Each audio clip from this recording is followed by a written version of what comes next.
ಇವತ್ತೊಂದು ಸಲ್ಲಿಸಿದ್ದೇವೆ.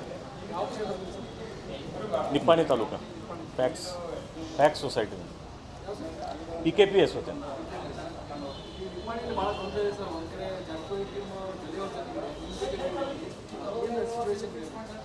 ನಮ್ಗೆ ಅದನ್ನು ಬಾಕಿದ್ದೇನು ರಾಜಕಾರಣ ಗೊತ್ತಿಲ್ಲ. ನಮ್ಮ ತಾಲೂಕಾದ ರಾಜಕಾರಣ ಬೇಕಾದ್ರೆ ಹೇಳ್ತೀನಿ.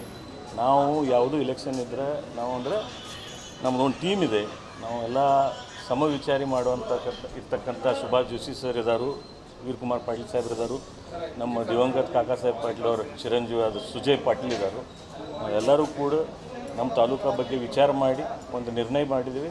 ಮತ್ತು ಈ ಬರತಕ್ಕಂಥ ನಾಳಿಂದು ಚುನಾವಣೆಯಲ್ಲಿ ನಾವು ಅಂದರೆ ನಮ್ಮ ಒಂದು ಸ್ಪರ್ಧೆ ನಾವು ಮಾಡ್ತಾಯಿದ್ದೀವಿ.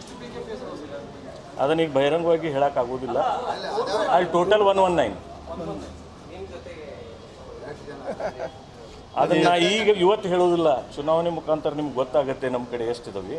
ಈಗ ನಾವು ಹೇಳೋಕ್ಕಾಗೋದಿಲ್ಲ. ಆದರೆ ಎಲ್ಲರೂ ಕೂಡ ಟೀಮ್ ವರ್ಕ್ ಮಾಡಿ ನಾವು ಇದನ್ನು ಚುನಾವಣೆ ಮಾಡ್ತಾ ಇದ್ದೀವಿ. ಕಳೆದ ಲೋಕಸಭಾ ಚುನಾವಣೆಯಲ್ಲಿ ಪ್ರಿಯಾಂಕಾ ಜಾರಕಿಹೊಳಿ ಗೆಲ್ಲಕ್ಕೆ ನಿಪ್ಪಾಣಿ ಹೈಯೆಸ್ಟ್ ಲೀಡ್ ಬಂದಿದೆ, ಸಂಪಾದನೆ ಕೂಡ ಇದೆ. ಆದರೆ ಈಗ ಈ ವಿಚಾರದಲ್ಲಿ ಯಾವ ರೀತಿ ಸಿಚುವೇಶನ್ ಇದೆ? ಎಲ್ಲ ಇಲೆಕ್ಷನ್ ಒಳಗೆ ಬೇರೆ ಬೇರೆ ಸಿಚುವೇಶನ್ ಆಗ್ತಾ ಇರ್ತೀವಿ. ಈ ಇಲೆಕ್ಷನ್ದಲ್ಲಿ ಬೇರೆ ಸಿಚುವೇಶನ್ ಇದೆ. ಅದ್ರ ಬಗ್ಗೆ ನಾನು ಏನು ಮಾತಾಡೋದಿಲ್ಲ. ಬರ್ತಕ್ಕಂಥ ಚುನಾವಣೆಯಲ್ಲಿ ನಾವು ಎಲ್ಲರೂ ಕೂಡಿ ಟೀಮ್ ವರ್ಕ್ ಮಾಡಿ ಇದನ್ನು ಇಲೆಕ್ಷನ್ ಮಾಡ್ತಾ ಇದ್ದೀವಿ. ಎಲ್ಲ ಲೀಡರ್ಸ್ದು ಕೂಡ ನಾವು ಹೋಗಿ ಭೇಟಿಯಾಗಿ ಅವ್ರದ್ದೆಲ್ಲರದು ಆಶೀರ್ವಾದ ಈಗಾಗಲೇ ಪಡೆದೇವೆ. ಸತೀಶ್ ಜಾರಕಿಹೊಳಿ ಅವರು ಮತ್ತು ಸಂಸದರು ಈ ಇಲೆಕ್ಷನ್ದಲ್ಲಿ ನಿಮ್ಮ ಜೊತೆಗಿದ್ದಾರೆ, ನಿಮ್ಮ ವಿರುದ್ಧ ಇದ್ದಾರೆ? ನಾ ಅವ್ರಿಗೆ ಒಟ್ಟೆ ಹೋಗಿ ಭೇಟಿಯಾಗಿ ಇಷ್ಟೇ ಹೇಳಿದ್ದೇನೆ, ನಮಗೆ ಆಶೀರ್ವಾದ ಮಾಡ್ರಿ ಅಂಥೇಳಿ. ಇನ್ನೂವರೆಗೆ ಅವರು ಬಹಿರಂಗವಾಗಿ ಅಂದರೆ ನಾನು ನಿಲ್ಲ ಅಂತೇಳಿ ಜಸ್ಟ್ ಹೇಳಿದ್ದಾರೆ ಇವತ್ತು. ಹಾಗಾದ್ರೆ ಈಗ ಜಾರಕಿಹೊಳಿ ಪ್ರದರ್ಶನದ ದ್ವಂದ್ವ ನಿಲುವಿದೆ. ಒಂದು ಗುಂಪ ನಿಮ್ಮ ಜೊತೆಗಿದೆ, ಒಂದು ಗುಂಪ ಜೊಲ್ಲೆ ಅವ್ರ ಜೊತೆಗಿದೆ. ಈಗ ಅದ್ರ ಬಗ್ಗೆ ಮಾತಾಡೋದು ಬೇಡ. ನಮ್ಮ ತಾಲೂಕಾ ಪೂರ್ತಿ ನಾವು ಅಷ್ಟೇ ಹೇಳ್ತೀವಿ. ನಾವೆಲ್ಲರೂ ಕೂಡಿ ಮಾಡತ್ತೀವಿ. ಅದನ್ನು ಜಿಲ್ಲಾದ ರಾಜಕೀಯ ಒಳಗೆ ನಾವು ಮಾತಾಡೋ ಅಷ್ಟು ದೊಡ್ಡವ ಅಲ್ಲ. ಅದಕ್ಕೆ ನಾ ಅದ್ರ ಬಗ್ಗೆ ಏನು ಮಾತಾಡೋದು ಏನಿಲ್ಲ. ಸತೀಶ್ ಸಾವ್ಕಾರ ಯಾವಾಗ ಹೋಗಿ ಭೇಟಿ ಆದ್ನಿ ಅವಾಗ ಅವ್ರಿಗೂ ಹೇಳಿ ಬಂದೀನಿ. ಅವ್ರು ನಿಲ್ಲ ಅಂತ ಹೇಳಿ ಹಿಡಿದರು. ಅದಕ್ಕೆ ನಾನು ನಿಂತು ಥ್ಯಾಂಕ್ ಯು ಮೇಡಮ್ ಇದಾರೆ ನಮ್ಮ ಜೊತೆ ಇರ್ತಾರೋ ತಿಳ್ಕೊಂಡು.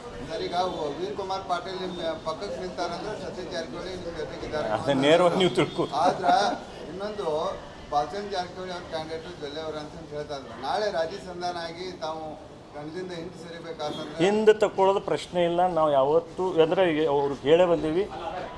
ಈ ಚುನಾವಣೆಯಲ್ಲಿ ಹಿಂದೆ ತಗೊಳ್ಳೋ ಪ್ರಶ್ನೆ ಇಲ್ಲ. ನಾವು ಅಂದ್ರೆ ಇಲೆಕ್ಷನ್ ಮಾಡೋರು ಅಂಥೇಳಿ ತೀರ್ಮಾನ ಮಾಡಿದ್ವಿ. ಈಗ ಹೆಂಗಿದೆ ಸರ್ ವಾತಾವರಣ ನಿಪ್ಪಾಣಿ ತಾಲೂಕಿನಾಗ? ನಮ್ಮ ಪರವಾಗಿ ಅಗದಿ ನಿಮಗೂ ಗುರ್ತಿದೆ. ಕಳೆದ ಚುನಾವಣೆಯಲ್ಲಿ ಏನಾಗಿದೆ ನಿಮಗೂ ಗುರ್ತಿದೆ. ಅದೇ ವೇವ್ ಇನ್ನೂ ಐತಿ. ಆ ವೇವ್ದಲ್ಲಿ ನಾವೆಲ್ಲರೂ ಕೂಡ ಇದನ್ನ ಇಲೆಕ್ಷನ್ ತಯಾರಿ ಮಾಡ್ಕೊಂಡಿರಿ ಅಲ್ಲ? ಧನ್ಯವಾದಗಳು ಸರ್. Thank you.